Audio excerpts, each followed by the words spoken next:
there's multiple parts of society that people reap the benefits from, that taxes are used to fund, from roads to schools. I think we all want our grandparents to be cared for. I don't understand, I guess, how we lower taxes for everyone without removing the social safety nets and things like the roads and the education that more so affects the middle class. If there's anything that disproportionately impacts lower and middle income Hoosiers, it's the gasoline tax. Well, I agree with you there, but in the states that have cut the income tax, most of them have risen their gas tax. Would you require private schools to then take in special needs? Would you make no? Because if you require, because well, here let me. So while you can see the benefit that putting more funds into education can provide, and I can agree with you that making sure it's getting put in the right place is important, I don't see how school choice necessarily does that, because it kind of just widens the pot of where the money's going to be going.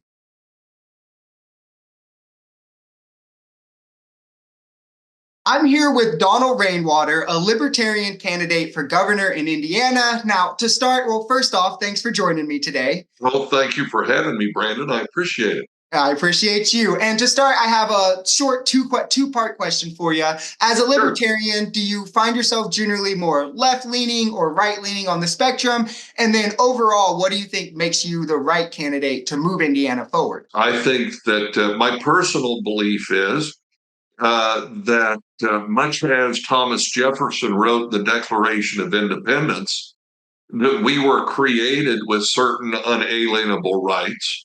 I don't believe the government issues us our rights. I believe we're born with them. And therefore, we should be focused on safeguarding, protecting not only our own individual rights, but the rights of everybody else. One of the things that, and I know, a lot of folks shy away from this, but, if you look in the Bible, Jesus said, love your neighbor as yourself. And I think that that's part of libertarianism, is the idea that we're supposed to be as concerned about each other's individual rights as we are our own. Yeah, and I think the goal of government and society and everyone within society should be enabling that it is guaranteeing the most opportunity or ability to act on your wants and desires for everyone in it. And just jumping over to your platform, I was looking at a lot of the things you were covering. There's a lot of the tax stuff that I want to get into, because as viewers of my channel know, I am a strong supporter of taxes to be open. So I think we could have some conversations there. But to begin, yeah, I wanted to start with something where we could find more middle ground on, which I think will be cannabis legislation. So I just wanted to ask what your position on it is. Are you pro? Are you against? Medical, recreational? Where do you find yourself on the matter? So I believe here again that because cannabis should be a personal choice. And what I tell people all the time is, in our country, tobacco is a personal choice. Alcohol is a personal choice. Cannabis should be treated the same way. And the fact that it isn't is really disturbing. Now, I'm a veteran. I was in the United States Navy for 8 years.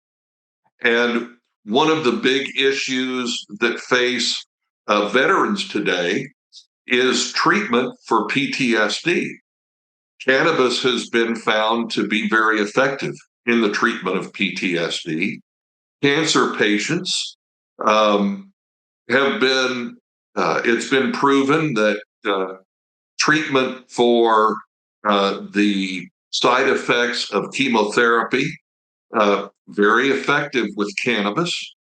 And so from a medical perspective, also cannabis is a lot less addictive than narcotic pharmaceuticals. So there should be no reason why cannabis should not be legal medically, first of all. And then here again, if you can buy bourbon, you can buy Bud Light, you can buy a pack of Marlboros, the fact that you somehow can't purchase cannabis for the same type of recreational uses as tobacco or liquor to me is just disingenuous. And you got to think it comes back on taxpayers a lot of the time, especially if they're sitting in jail, they can't make their bail, things like that. It's more Absolutely. money, less space for violent offenders, and it trickles down to a lot of other areas and something that could be done away with without being criminalized. Absolutely. And so, Absolutely. yeah, so I want to jump over to taxes and your platform with that specifically. Yeah, So we could maybe have time to get to education as well, depending on how fast sure. we get through this. Absolutely. Sorry, I do talk a lot.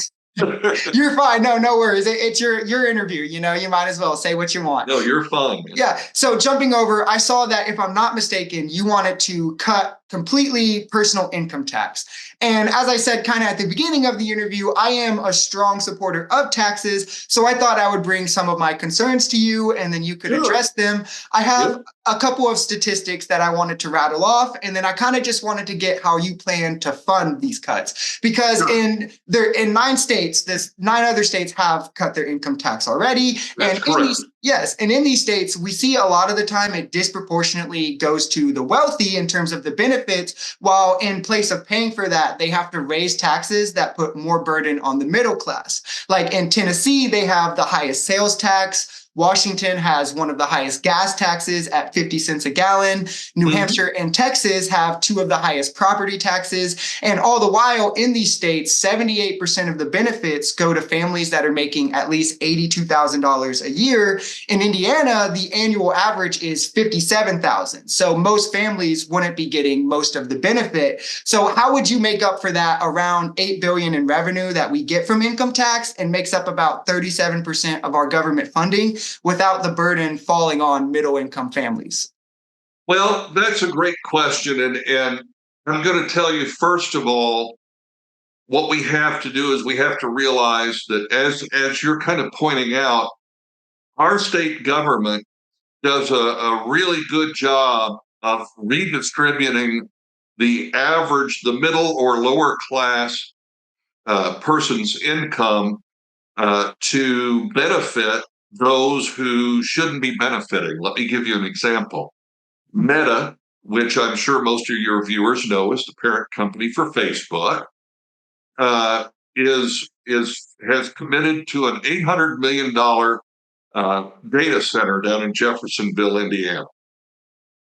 And in order to supposedly secure that, the Indiana Economic Development Corporation, which is a quasi-government agency, in other words, it's part of the state government that they don't want to completely admit is part of state government, gave Meta a 35-year sales and use tax exemption so that any data center equipment they buy, they don't have to pay sales tax on it for 35 years. Not only that, but the electric bill, and a data center is going to have a pretty hefty electric bill. And as most people know, we all pay sales tax on our electric bill. They're not going to have to pay sales tax on their electric bill for at least 35 years. It could go up to 50 years, depending upon how much investment they put in Indiana. Now, nobody watching this video today has ever had the state government say, you know what, just for living here, we're going to give you a sales tax exemption on your electric bill for 35 years.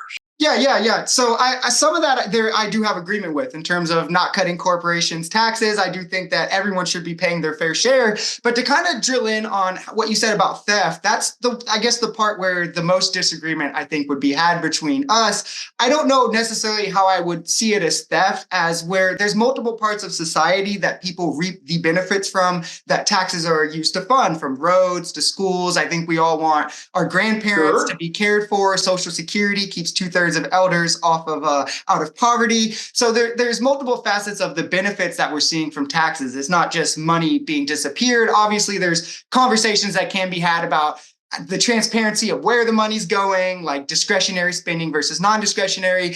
But I think, we have entirely too much government today where there is no transparency, where the money is being wasted.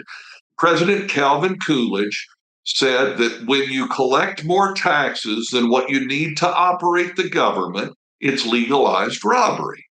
What we do in Indiana is they figure out how much they think they're going to raise in revenue for the year, and then they write a budget to spend all that. They're taking the money from the lower and middle class and they're distributing it in a way that the wealthy are getting tax breaks. So I think sorry to cut you off. No, I think you're all right. the response to that, to what you're saying with the fluff and the excess government and the lack of transparency, I think the response to that is to address that first, not to lower the taxes, because when you're lowering taxes, I agree with you. And that's where you have to look at my whole plan, see? You have to look at all the issues, because I didn't say the first day I become governor, I'm going to eliminate this tax. The first thing I'm going to do is I'm going to tell the Indiana General Assembly that we're not going to raise taxes and we're not going to spend another dollar than what we've already allocated to spend in the existing budget. The state budget has increased $10 billion in the last 5 years. And they have no legitimate justification for that other than they figured out a way to raise revenues that much. So what I'm saying is very simple. The world has not changed so much since 2019 that we should have to spend $10 billion a year more in 2024 than we spent in 2019 to run our state government. We need to run our state government more efficiently, more effectively, and we can do this without impacting the personal services and the personal commitments. That should be funded, but we don't do that in Indiana. What we do is we take money from the people who need it and we give it to people who don't need it. My focus is on getting state government under control, reducing all of the fraud, waste, and abuse, all of the money that's going to quote unquote economic development, and getting it back to the citizens. So back to the people who earned it. And the easiest way for me to make sure that the people who need the money have it is first, not to take it from them in the first place. So I guess that's kind of like the crux of my question is how do you make sure that these things don't disproportionately benefit the people that it doesn't need to? Because in other states, like I said, 78% of the benefits are going to families that are making over $82,000 a year. And as you said, cutting income taxes makes more people want to come to the states, but it seems like it's more the wealthier people that want to come to the states because for the middle and lower class families, they're bearing the brunt of the roads, of the public schools. You see 5 of the 9 states that have cut their income taxes are in the bottom 10 of per pupil school spending. 5 of the 9 that cut income taxes have above the national average in child poverty, and 6 have a higher uninsured population than average. So I guess the crux of my question is, how do you make sure that how this has happened in other states doesn't happen here in Indiana, where we already have a naturally regressive tax structure? Well, that's a great question. And here again, you just made a very, very astute statement. We have a regressive tax structure. You don't fix that by continuing regressive taxes. And this idea, this concept that everybody needs to pay their fair share, I contend that every human being's fair share is zero. That what we want to do is we don't want there to be regressive taxes, right? The gasoline excise tax, gotta go. Now, you say, well, but the roads, yes, the roads in Indiana suck swamp water because we've allowed the Indiana General Assembly to continue to tax us more and more and more. And then behind closed doors, they redistribute that money to other funding. So how would And you they fund the don't roads? put it against. What would your plan to fund the roads be then if you were going to cut those taxes? Well, first of all, let's make sure that the money collected in the gasoline sales tax goes to the roads. Because right now it isn't. Right? You don't need two taxes. You only need one, the sales tax. If you do the right thing with the sales tax, then you don't have to have the excise tax. If there's anything that disproportionately impacts lower and middle income Hoosiers, it's the gasoline tax. Well, I agree with you there, but in the states that have cut the income tax, most of them have risen their gas tax. Well, that's because they're greedy. Again, what we have to do is we have to understand this isn't about let's cut one tax and raise another one so we look like we're doing a good thing when in fact we're not. We're talking about we need a fundamental, foundational reimagination of what government should be doing. And then we need, as we the people, need to hold government to it. Because what we're doing, you're exactly right. There are people suffering in this state. There are people who, to give you an example, my family was at Walmart. We were buying our groceries, and there was a lady at the checkout in front of us who had a cart full of groceries, but she also had school supplies for her kids. And she had to spend so much on groceries that she didn't have the money left over to buy the school supplies. Now, I reached in my pocket and I bought her school supplies so she could have school supplies for her kids. But nobody should have to make that choice. So yeah, I do think again there is, and I want to move on to education so we don't stay here too long. But Yeah. I do think there is some Sorry. agreement. I think there's some agreement to be had in the transparency side of things. I just think the biggest rift for me is I don't understand, I guess, how we lower taxes for everyone without removing the social safety nets and things like the roads and the education that more so affects the middle class. But I did want to move over to education. I know I heard you bring up school and stuff, and I don't want to make it a big disagreement session or anything. No. We're just having a conversation. Exactly. I saw that also you did support universal school choice, and that is another thing, school choice, I do have concerns about. I'm not completely against it, but I do have concerns before I could say it's something that I supported. So I figured why not ask somebody who has it as part of their platform. The biggest problem that I have with it would be with special needs children. I work with them firsthand, and you can see that they're often the losers in school choice, as private schools don't have to offer special education, so they don't. Charter schools often don't have very quality education and instead will just coach the kids back to public schools. So what you would see in school choice is special needs children would be left in the schools that the wealthier and higher performing kids are leaving them with worse quality education, or schools that might close and leaving them with nowhere to go. How in your plan would you mediate that from happening? Well, so let me tell you, first of all, that I am personally familiar with several special needs children. And I can tell you that here again, public education sucks. And the reason public education sucks is because it's guaranteed funding in our state constitution. When you know that you don't have any competition, and like you said, right now, there are very few options for special needs children. And the problem is that because there are very few options, our public education system doesn't do a very good job with them. And I'm sure you're here again aware of that. Mm-hmm.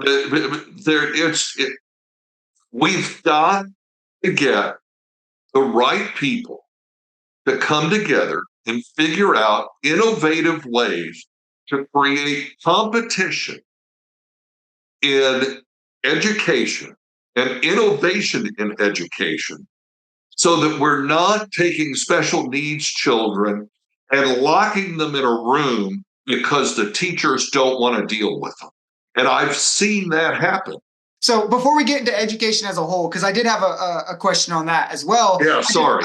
No, you're fine. You're fine. I get it. Specifically, though, on the special needs thing, would what like the remedy? Would you require private schools to then take in special needs? Would you make No, because if you require, because well, here, because let me give you, when you mandate something, it just makes it worse. So let me give you an example real quick. If you're in a poorer district, you're a family with a special needs kid in a poorer district, so your public school is one of the less funded ones already. This kind of school choice program comes around, so then all the wealthier families and the higher performing kids are going to leave the district to go to private schools or better performing schools, but the special needs family can't go there because private schools often, again, don't offer special needs education. That's going to leave them at the public school that is losing funding because of school choice, because everyone else is leaving to private schools. So the public school that is going to be the only choice for that kid is going to be losing funding. So I guess my question is, how do you remedy that? The first way we remedy that is we have to recognize here again, if you look at the state budget for education, there's an awful lot of money that is earmarked for quote unquote education that never makes it to a school, doesn't get into a classroom. And it's here again, it's a shell game. What we've got is we've got people who are getting money down at the state government, and they're saying, I want to shovel this money to somebody. So we're going to create this education program, and they're going to create this business, and we're going to have a contract with them to deliver this service, and we're going to pay them for it, but it doesn't benefit the children or the teachers at all. We've got to eliminate that garbage from our education system. So I think that a lot of the problem is underfunding, and in Indiana specifically, a lot of what you see is the redirection of funds, like with how we have school choice throughout the state, and it's hard to get. But again, you're blaming it on school choice, and I guarantee you, this has been going on for a while. Do you know how much the public school district administrators make a year? I mean, no, and I can agree with you there, and teachers are underpaid in the same extent. I think that the levy of where the money is going. But did you know that in the Indiana State Department of Education, there's like a staff of 150 people, and a large number of them are attorneys, and they get paid six figures. So this is. Why is that money being spent? Why is it not getting to the classroom? So this is the problem that I generally see with that, is that I can agree that in terms of where the pot is going or how big of a pot that is there for the school is a big problem and something that does need discussed. But school choice doesn't really add any more money to that pot. And instead of having that pot of money like being used for one school, it's being distributed out to 20 schools and then hoping that the competition rather than the funding ups quality. But a lot of the times you don't really see that, and you can see the benefit of higher income, like in higher income districts where there's higher expenditures in the schools. There was less school loss during COVID. There was less schools closing, while in poorer districts, there is more impact academically and more schools closing. So while you can see the benefit that putting more funds into education can provide, and I can agree with you that making sure it's getting put in the right place is important, I don't see how school choice necessarily does that, because it kind of just widens the pot of where the money's going to be going. Is there a question there? Oh, so I guess how do you think that it does address that? How do you think that instead of like, if we have this set amount of money for a public school and that's not the answer, how does adding that pot of money, spreading it out to 20 schools, how does that solve it? Well, here again is the thing. Okay. If I allow competition and innovation to happen, which today we don't. Okay, for example, charter schools are still accredited by the state of Indiana. They have to follow the state's rules. Okay, which is why their charter schools are crappy too, right? Because here again, in my opinion, anything the government is in charge of usually ends up breaking. And so we've got to get education out of the hands of government. We've got to let the opportunity, and if we're going to fund education, then we fund students and we give parents that money and we say, take your child somewhere where they can get an education that you believe will be good for them. Now, if we put that money in the hands of the parents, in the hands of the students, people are going to create better educational opportunities so that they can get that money. But when there's only one place to spend that money, and that's in the public schools, the government accredited schools, then the government dictates the quality. And until we get quality of education away from the government, it's like our roads. Why do our roads suck? It's not because they don't have enough money to fix the roads. It's because nothing government touches is worth a hoot. So yeah, and just to put a pin on it again, I guess where the disagreement is I think that a lot of the problems with things that are government funded is the redirection of those public funds to things that are private interests, typically from people who have interest in funding those private companies because that's where they profit more from, and then it takes money from the public things, and they want to do that so there is less government. But I do want to thank you again for having this conversation with me, even about things we didn't agree with. Like I said at the beginning, I think reaching across the aisle and having these kinds of conversations are important. I want to give you the chance real quick before we wrap up, if you want to shout out your website or anything for anyone. Absolutely. If you want to learn more, you can go to rainwaterforindiana.com. There's a place there where you can click on issues and read all of my positions on the different issues that I believe that Hoosiers have expressed are important to them, and what I think we should do to try to get government out of it in order to make it better for all of us. Awesome. And thank you again for what was really an exciting conversation. Absolutely. I appreciate the opportunity and I look forward to maybe doing it again. Awesome. Yeah, definitely in the future we could have another one, maybe focusing on some more things that you'd like to talk about rather than Absolutely. the topic. No, that's all right. You know what? You're the voter. And I'm always willing to talk to you about what's important to you. Well, I appreciate that. That's what, you enjoy the rest of your day. See, government would be a whole lot better off if they would focus more on what's important to the people than what's important to themselves. And you aren't wrong there.